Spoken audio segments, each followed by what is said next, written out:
Une entreprise lavalloise qui a senti le besoin, on peut dire ce mot, réinventer, même si on est tanné de l'utiliser. Vraiment une belle offre pour toute organisation qui veut organiser des événements.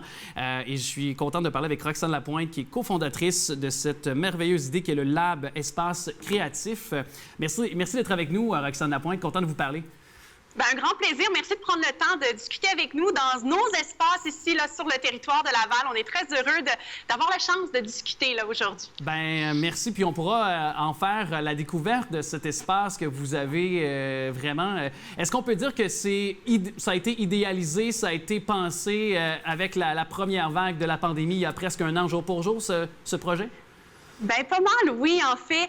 Un peu plus tard qu'un an, jour pour jour. Donc, nous, de notre côté, on faisait des événements en présentiel. Et bon, bien qu'on a essayé de faire les choses autrement, rapidement, on a dû se tourner vers les événements virtuels. Et c'est ce qu'on a fait. Donc, de notre côté, on a réalisé notre premier événement au mois de septembre. On n'était pas ici. Pas du tout, en fait. On avait d'autres partenaires. Et c'est suite au succès de cet événement-là que c'est devenu tout naturel, en fait, pour l'équipe de se dire, ça nous prend un lieu. Il faut pouvoir offrir un service clé en main d'événements virtuels. Et c'est là, en fait, que deux entreprises de la région se sont rencontrées et qu'ensemble, on a créé le Lab Espace Créatif. Donc, on a ouvert nos portes officiellement le 2 novembre dernier.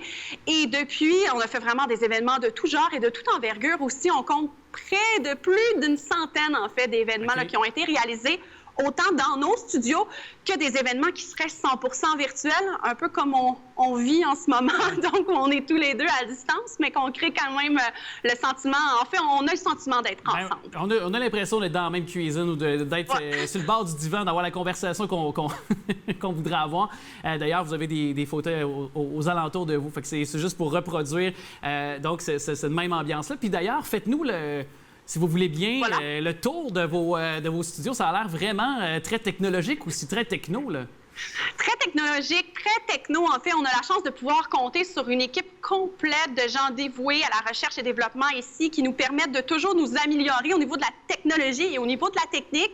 Et là, bien, aujourd'hui, on vous accueille dans l'une de nos scénographies. Donc, c'est-à-dire que notre plateau est en perpétuel mouvement, perpétuel changement. Donc, on est toujours dans le même environnement, mais on va moduler la scénographie selon les objectifs, les besoins et les images de marque de nos clients. Donc, aujourd'hui, on est sur un plateau assez corporatif parce que c'est le prochain événement qu'on va recevoir ici. Mais il y a moyen d'être beaucoup plus flyé aussi. Il y a moyen de diviser le plateau en plusieurs environnements distincts. Bref, je dirais qu'on a beaucoup de plaisir à repenser et à redessiner également, là, à peu près mois après mois, là, ce plateau. C'est sûr, évidemment, toujours en respectant les distanciations puis les règles de la santé publique, on le comprend. Quel type d'événement que vous pouvez accueillir? Parce que, oui, je comprends les entreprises corporatives, genre party de bureau, tout ça, mais sinon, si quelqu'un est à la maison, est-ce qu'on peut se faire je vais dire n'importe quoi, un shower de bébé, je sais pas, finalement, un mariage, j'aimais toutes les possibilités. Est-ce que c'est possible, par exemple? Écoute, on n'a pas fait encore notre premier mariage virtuel, mais comme notre équipe est mobile aussi, je pense que ça serait intéressant. On pourrait venir faire la captation de votre cérémonie ou diffuser votre party, mais autrement, on est plus dans des événements dits corpo, mais lancement de produits aussi, ça pourrait être intéressant là, pour les gens qui regardent à la maison. On a des événements reconnaissance. On a aussi beaucoup d'événements justement plutôt festifs pour remercier des employés, mais pour aussi simplement diffuser du contenu créatif. Donc, on a reçu band de musique, on a reçu des DJ aussi. Tout est possible. Et comme je disais, bien, ça peut autant se faire ici qu'à l'extérieur parce qu'on est déjà prêt, en fait, pour le beau temps qui s'en vient. Malgré que les conditions sanitaires ne sont pas toujours optimales, ça change rapidement, mais on sera prêt à diriger. En fait, on est prêt à venir vous voir sur le terrain et on est 100% autonome au niveau de la captation et de la diffusion. C'est-à-dire que vous avez une idée folle de se dire « Hey, ça me tente de faire un événement dans un parc. Est-ce que c'est possible? » Bien oui, c'est possible. Puis c'est ce qu'on a préparé, en fait, tout l'hiver. La gang plus technologique, c'est vraiment pas mon département, là, mais ils ont fait des grandes recherches pour qu'on puisse se doter d'équipements qui nous permettent, en fait, d'aller sur la route chez vous. Fait que tu parlais de shower, de mariage. C'est possible. Ben oui. Ben oui. Fait que moi, mon rêve de faire un mariage dans un champ, couleur en campagne, couleur de blé l'été avec le soleil, avec ma blonde avec sa couronne de fleurs, tout ça va comme dans de notre book. C'est comme dans un film du même genre. Ça, je pourrais faire ça grâce à vous autres, là.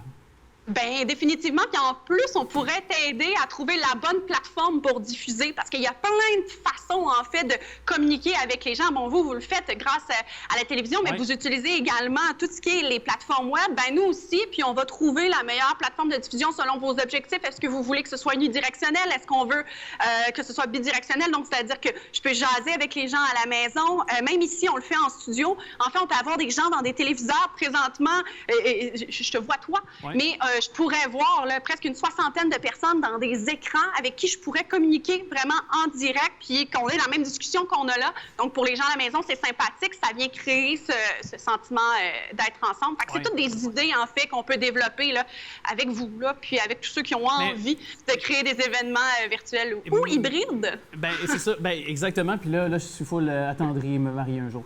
Mais au-delà de ça, ce que je veux évoquer, puis est-ce que aussi ça devient avantageux parce que, on le sait, les Zooms, on est un petit peu écœurés, on va se le dire. Là, la connexion de quelqu'un est pas bonne. Donc là, on perd des mots. Tout le monde essaie d'embarquer l'un sur l'autre. Fait que là, finalement, on n'a pas de conversation. Tandis que vous aussi, vous pouvez faire le tout préenregistré. Vous le diffusez simultanément sur les ordinateurs de ceux qui veulent bien se connecter finalement. Donc, il n'y a pas de coupure ou, disons, ce côté plus plate. De faire ce genre de captation, du moins de visionnement en ligne, ne se vit pas pour la personne qui profite finalement de ce que vous offrez côté plateforme ou événementiel. Ah, bien, définitivement. Tout est possible. En fait, on peut tout préenregistrer ou faire du mélange de préenregistrement et de direct, mais il faut dire que ce qu'on fait grâce aux équipements, mais surtout grâce aux équipes, parce que là, j'ai l'air bien seule en ce moment, mais il y a beaucoup de gens qui travaillent derrière pour faire en sorte que ça puisse se passer. Bien, grâce aux équipes, même les événements qui seraient en direct, bien, on a une qualité de diffusion et d'enregistrement aussi, puis on a un peu plus le contrôle sur ce qu'on va créer ensemble. Donc, c'est sûr qu'on a peut-être un petit peu moins de problèmes techniques, comme moi, quand je suis seule dans ma cuisine avec mon Zoom.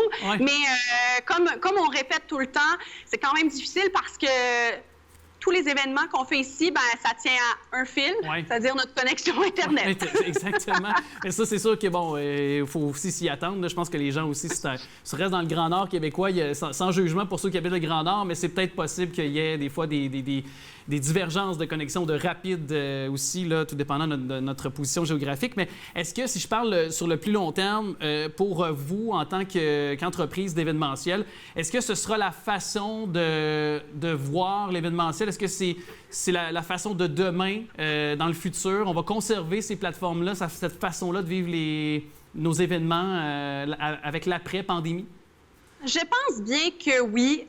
Le Lab n'est pas un projet qui a été mis en place, en fait, pour être éphémère et qu'être présent pendant cette pandémie, pendant les temps qu'on vit en ce moment. Donc, nous, on croit que les événements virtuels, mais principalement hybrides, vont être la nouvelle norme. C'est-à-dire que je ne sais pas si c'est tout le monde qui va être assez courageux ou qui n'aura pas peur non plus de sortir et de se retrouver dans de grandes foules. Donc, c'est là où on aura ce qu'on appelle nos événements hybrides, des gens qui vont être autour, qui vont assister en direct sur le terrain aux événements, et on pourra également diffuser à plus grand escient.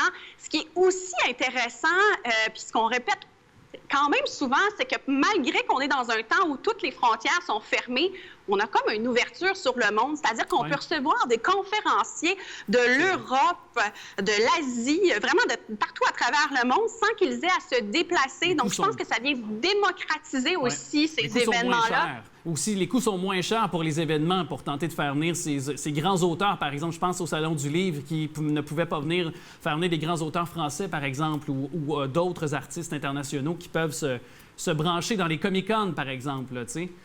C'est exactement ça. Donc, c'est pour ça que nous, on y croit, puis on croit que ça va rester. Ça a démocratisé, voilà, si je viens, aussi le fait de consommer des événements à distance. Avant, on avait cette obligation de se déplacer et de se rendre dans les événements. Maintenant, je pense que les gens vont continuer à garder cette habitude-là, puis on se sentira pas mal d'assister à des événements de façon virtuelle. Donc, c'est là pour rester. Puis, c'est pour ça aussi qu'on a mis tant d'efforts cet hiver à travailler sur des technologies qui sont dites mobiles pour que justement, ben oui, on peut venir ici dans notre espace de création, mais on peut également se déplacer un peu partout là, pour tout type d'événements. Oui, puis on va pouvoir coucher les enfants. C'est juste tout ce qu'on aura à faire. Un grand merci, Roxane Lapointe. Ça a été très agréable. L'entreprise lavalloise innovante. Évidemment, le lab, l'espace créatif. L'adresse est mise au bas de l'écran au moment où on se parle. Merci beaucoup de nous avoir parlé. Un grand plaisir. Merci à vous.